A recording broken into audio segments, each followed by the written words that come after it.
So today has been a day. It started out good, but ended badly. And regrettably, I cannot talk about it. So, with that being said, I have come to the conclusion that I need to stop taking a medication for my memory issues. I read the side effects of it, and part of it, well, I shouldn't say part of it, some of it describes memory loss. My sleeping pills do not, but my migraine preventative does. And I would rather have my memory back than gone. And since I started talking about my memory here on YouTube, it's got worse. And I was trying to talk today, and mid-sentence, I forgot what I was saying.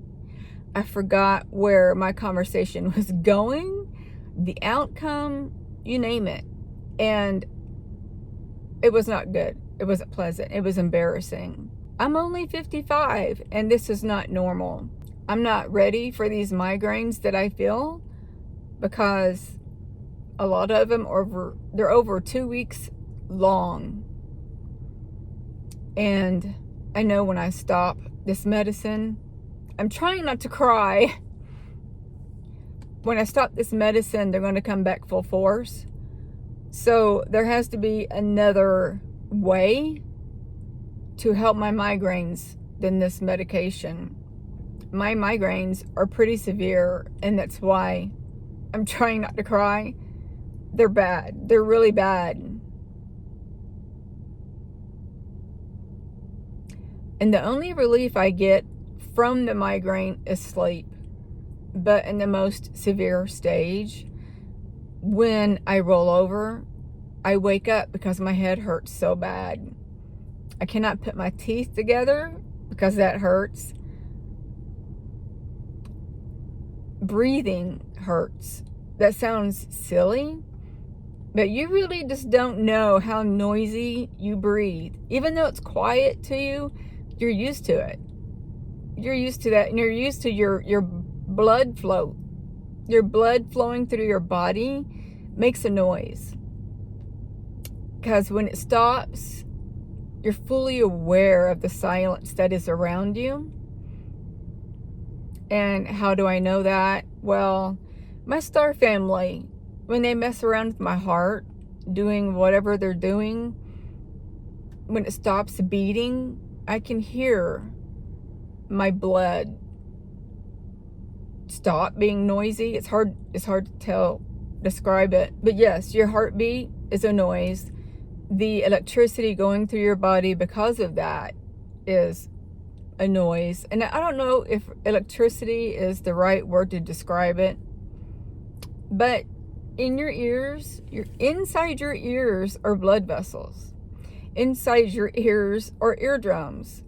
So you hear that, but you're not aware of it because you've heard it since you were a baby. With those of us who have chronic severe migraines, breathing in your nose hurts. It really hurts. And I even want to say, breathing through your mouth hurts. Just breathing in general hurts. I can't chew gum. It's hard for me to chew food. It's pretty severe, and I regret starting them. I just wish there was another way. At first I wanted Botox, but my doctor said, well, we have to start at the bottom first for insurance. We have to try multiple things before we get there. I assume that Botox has less side effects. I just need my memory, and it's really scaring me because my memory is getting so bad. It's getting bad. I was talking to people today, and twice I knew what I was going to say, but when I went to lay it out and describe what I was trying to say, I forgot what I was going to say. That quick, just like that. And I felt stupid because I'm like, well, okay, how about this? And I'm putting my hands out like I'm going to describe it. And then I'm like, what was I going to say? And then I had to tell them I forgot what I was going to say. And I would tell them, go ahead, I'll remember and mention it again. And the second time, it happened again. And I'm sitting there thinking, this is not normal. This is not good. This is horrendous and embarrassing. Everything negative was happening. I've been sitting here in silence, popping my knuckles, just trying to think of a solution. And I'm not a doctor, so I won't know that solution. But I feel like I just need to throw those medications in the trash. The last time, one of the last times, I had a migraine.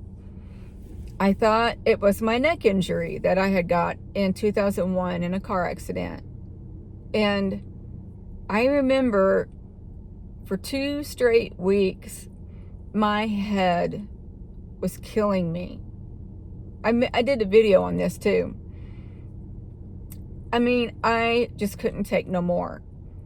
And I remember laying down in bed that night, and I think I whispered it. And I said, I don't know how much longer I can take this. That night, one of my Star family members wakes me up with what looked like blood shooting out of my head, and it felt like air bubbles. And that's what they were doing, was taking the migraine away. And because it was gone the next day. But I was so exhausted from dealing with this, to barely acknowledging them for, helping me. When they were done, I was trying to go back to sleep, and I heard like a hiss, like a psst, kind of. And I looked at my doorway, and the person was in the doorway, and it looked like he was dancing. And it made me think, is he dancing like Michael Jackson? And I blew him a kiss, and he clearly blew me a kiss back, and I laid down and went back to sleep because I was exhausted. I don't think he was here in full form. I can never remember that word. It's like they're projected here. I'm sure you know what I mean when I said that. They're not really here, but they're here, kind of thing.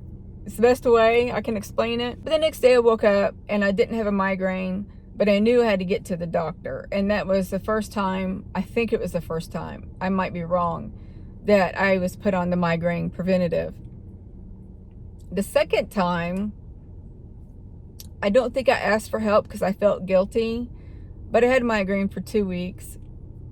And I think it was like a week and a half in, I was talking to my doctor about it and asked if she could raise the prescription, and she did. And another like a week or half a week, something like that, it finally stopped. So my migraines last a while, and they're severe. The only thing I could think of is possibly going to the ER every single time to get an injection, but that costs so much money. It cost a lot of money. If anybody has any suggestions, please leave it in the comments. I would love to read about it. I love reading your comments anyway. And I want to thank my new subscribers for subscribing. It's been a day or so since I've done a video. I don't know who I thanked and who I left out, so I'm sorry. In case you guys are looking and you're like, she doesn't live in her car, I actually do. You can probably see a little bit of it. That's my mattress and bed right there. But right now, at this exact time, I'm not, because I'm preparing for surgery. So I'm in my kid's dad's house. I'm in his spare room. And I've been there for a little while. This past weekend, I was taking care of my daughter's dog while she was working overnights. So I stayed there.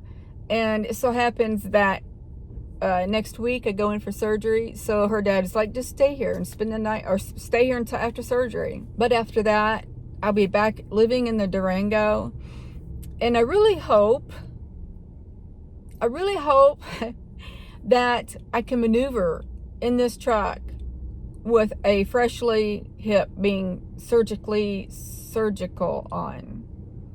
That totally did not make sense. I caught my first word and went right into the second word. I hope I can do it, being that I just had surgery on this hip. That sounds a lot better. And the reason why I say that is because, many reasons actually. I don't have strength in my legs. When I go up steps, it's very strenuous on me. It's not like I grunt or anything, but it takes everything I have to push myself up to the next step and then push myself up. I don't have side steps on the sides of my Durango, and it's a little high for me. I'm 5'1", and so I have to throw my foot in the front drive board, footboard, whatever, and then I have to shimmy my butt up in the seat.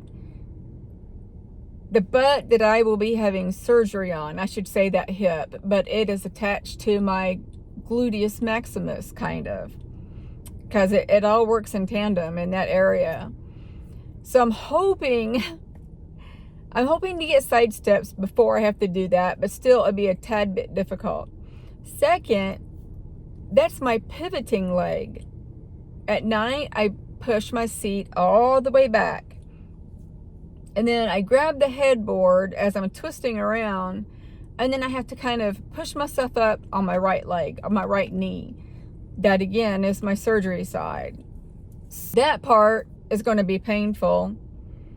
And then I have to, this is going to sound horrible, I have to grab my pant leg in my left leg, or my pajama bottoms, whichever, and as I'm on my right leg, on my right knee, I have to pull my left leg over the console into the floorboard as I'm shifting my body over. I know you can't probably even imagine that.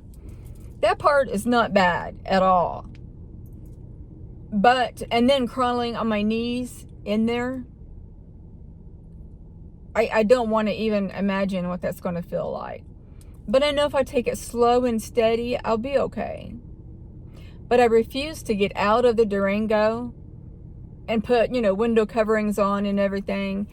And then I refuse to also get back in the Durango at night at Walmart or anywhere else for that matter, crawling back up with people knowing that there's a female in this Durango and they want to break in or do whatever. And I don't even want to fathom that either. So I have to be careful what I do, being a female. Not saying that I'm beautiful or attractive or, every man wants me. That's not what I'm saying, because I don't believe that. But there's some weird people in the world. Some very unstable people. And I will say that women tend to have to be more careful than men. That's what I look forward to with this upcoming surgery. Also, I will say this surgery is more invasive, and I think I mentioned that too. This doctor is going clear into my joint to file a bone down. Into my joint. The one that I will be on my knee and pivoting to get back there. I'm not sure how I'm going to do that just yet. I might have to just shimmy over in the passenger seat, put everything in the floorboard, and try it that way. But then again, I will have to grab my pant leg and my right leg and pull over the console. I don't have the strength to do that by my legs alone. I cannot lift my leg high enough to go over that console. And that sucks really bad. And that's because of my tendons. Your tendons are connected to your muscles, and when they are in jeopardy, I guess they lose strength too. So hopefully in 6 weeks' time, things will be okay. Maybe I can just pivot gently. I don't know. At least I have humor about it, right? This summer, I haven't even experienced warm weather in the Durango yet. To do my fan, as I've mentioned a few times, I'm sure, I don't know how long the fan lasts. I think I might take it back in the house at some point with my Jackery and run the fan to see how long it will run on my Jackery. I'm hoping it runs all night long. I really hope, because I don't need it going out in the middle of the night and then me suffering for the rest of the night. So I might just like start it late in the truck where I know I can't take no more, and then turn it on. But I'm not talking about getting sweaty. I refuse to do that. I don't like being sweaty. So yeah, I will do the best I can. If I have to purchase another Jackery to have that fan all night long, then I will. It will be a pain in the butt for 2 of those heavy Jackeries. Although it might be okay to get a smaller one and then swap them out charging wise. That's an idea. And I don't know if you're reading my mind. I doubt it very seriously. But when I say that, if it uses all of my Jackery, the bigger one, that takes hours to get 100%, like 4 hours, maybe longer. I'm not sure. I can't remember. I can't charge it fully after work for that time period. That's about 10 o'clock at night. I guess I could, but I usually go to bed at 8 because of my insomnia. Because if I wake up at the night, in the middle of the night, it's really hard for me to go back to sleep. And sometimes it takes a couple hours, if at all. And so I like to take that time to be able to go back to sleep, maybe, because I need sleep. Positive thoughts. It'll work out. Back on my hair, I still don't like it. It looks like poop today. I got in the truck. I had to hairspray it this morning because I curled it. Of course, it's not curled anymore. But this, I don't like it. I just don't like it. I need to play with it some more, I guess. So, ladies and gentlemen, this was one topic to the whole video, I think, was my hip. And a tad bit about being in my Durango. So, I'm going to end this here. I love you guys so much. Thank you for subscribing and commenting. And I'm going to send all of you love, light, and peace. Bye.